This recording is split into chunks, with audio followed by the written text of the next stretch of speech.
Cell of था कल। हाँ, सेल ऑफ था, लिटरली प्रॉफिट टेकिंग थी। देखिए मार्केट को सरप्राइज नहीं पसंद है, पहले से आप बता के रखिए उसी लाइन पे करिए, कोई दिक्कत नहीं है, लेकिन सरप्राइज आते हैं तो मार्केट के हाथ पैर फूल जाते हैं, समझ नहीं आता कैसे एडजस्ट करें। कल एक सरप्राइज आया और वो आया सर्विस पीएमआई का नंबर, बहुत ज़बरदस्त जम गया, 56.5 का नंबर आया। एक्सपेक्टेशन थी कि गिरेगा और 53.3 पे आएगा, तो गिरना तो छोड़िए बहुत ज़्यादा बढ़ के आ गया। तो ये बहुत रोबस्ट नंबर है, तो इससे बाजार को एकदम से डर लगा कि तो इन्फ्लेशनरी नंबर है, क्योंकि जॉब रिपोर्ट ऑलरेडी बहुत अच्छी आ चुकी है, वेज रिपोर्ट ऑलरेडी बहुत अच्छी आ चुकी है, और अब ये सर्विस पीएमआई आ गई। हालांकि मैं बाजार को, बाजार वाले नंबर ठीक से पढ़ते नहीं है। जब पीसी का विश्लेषण खुद पावेल साहब कर रहे थे तो उन्होंने बताया था कि उसके 3 अंक में सिर्फ एक ही कंफर्ट दे रहा है, 2 में दिक्कत है। दिख भी रहा था, वो दिख भी रहा था मैन्युफैक्चरिंग पीएमआई में। वो बोल रहे हैं कि आपकी housing service other than housing core service सब महंगी है, तो आप वहां से क्यों नहीं ले रहे थे? अब ये आपको सरप्राइज लग रहा है, तो फिर एकदम से सेल ऑफ आया और बिल्कुल देजा वू टेक वाले पिट गए बाकी थोड़े कम पिटे, टेक वालों की धनाई हो गई सब, मतलब सेल्स फोर्स, वो अलग रीजन भी थे, सब में तगड़ी गिरावट देखने को मिली। तो ये जो सरप्राइज था इसको मार्केट एडजस्ट नहीं कर पाया। अब डर बन गया है कि पता नहीं फेड क्या करेगा, बढ़ा देगा, बॉन्ड यील्ड भी बढ़ गई, डॉलर भी बढ़ गया, तो एक तरीके से ना पूरा इकोसिस्टम उनके खिलाफ चला गया। आप वो विक्स देखिए यूएस का 8-9% ऊपर गया, 20 के ऊपर निकल गया, तो इसलिए कल वहाँ पे एक सेल ऑफ हो गई। और हमको चिंता थी कि मिड कैप नहीं होनी चाहिए, रसल 3% गिरा, सबसे ज़्यादा बेचारा वो गिरा है।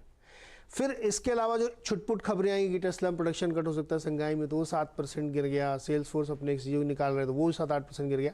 तो इस तरह के मिला के कल सबको उन्होंने पिटाई इसमें कर दी। अब आज वो थोड़ा सा समझने की कोशिश कर रहे हैं, समझने की कोशिश कर रहे हैं कि हाँ भाई ये तो मालूम था हमें, तो इसलिए फ्यूचर्स आपको हल्के हल्के ग्रीन में दिख रहे हैं, लेकिन अब एक डर बैठ गया है। अब ये डर दूर होगा आपका जो 13 तारीख को इन्फ्लेशन का नंबर आएगा, है ना, मेन वाला सीपीआई जब 13 को आएगा, 13 को तो नंबर आएगा, 14 को फेड की पॉलिसी, तो 13 को नंबर आप देखेंगे तो आपका डर थोड़ा सा संभलेगा, और 14 को पॉलिसी अनाउंसमेंट में। तो अब ये अगले 4-6 दिन की कहानी बना दी इन लोगों ने सरप्राइज दे करके। तो एक बड़ा फैक्टर था जिसकी वजह से मार्केट गिरा, और खासतौर पर टेक्नोलॉजी शेयर्स गिरे। दूसरा फिर जो, अगर आप चाइना की तरफ अभी हम लोग बात करें तो उसमें स्ट्रक्चरली कोई दिक्कत नहीं है, और ज़्यादा ओपन अप वो कर रहे हैं, लेकिन यूरोप और अमेरिका जो तैयारी कर रहे हैं कि स्टील पे और हम ज़्यादा ड्यूटी लगाएंगे, एक्सपोर्ट बैन करेंगे क्योंकि वो बहुत ज़्यादा कार्बन एमिशन कर रहे हैं, ये एक स्ट्रक्चरल स्टोरी है जो आगे प्ले आउट होती हुई आपको साल भर में दिखेगी। वो एक प्रॉब्लमेटिक प्रॉब्लम है। तो इसलिए आप देखिए कि फिर इंस्टेंट रिएक्शन आपको आयरन ओर पे दिख रहा है, कोल पे दिख रहा है आपको, बाकी फेरस नॉन फेरस पे दिख रहा है। तो ये जो मुश्किलें हैं ये पूरे मार्केट के सेंटीमेंट को फिर से एक बार उसी तरह की डॉव्स की तरफ लेके जा रही हैं, जो हमें लगता है कि कल की सेल ऑफ का कारण था। अब बाकी चार्ट पे भी कई लोग बताएं, मुझे बहुत डिटेलिंग चार्ट की आती है, लेकिन वो कह रहे हैं कि S&P जो है बिल्कुल वो कौन सा 200 DMA के आसपास जाके घूम गया है, तो वो एक देखना चाहिए, वो अनुज से एक्सप्लेन कराएंगे हम लोग। लेकिन दिक्कत ये कि कल की ये गिरावट भले ही 400-500 पॉइंट दिख रही हो, लेकिन एक्चुअली ये सेल ऑफ था कल, सब तगड़ी अक्रॉस द बोर्ड बिकवाली हो गई थी कल।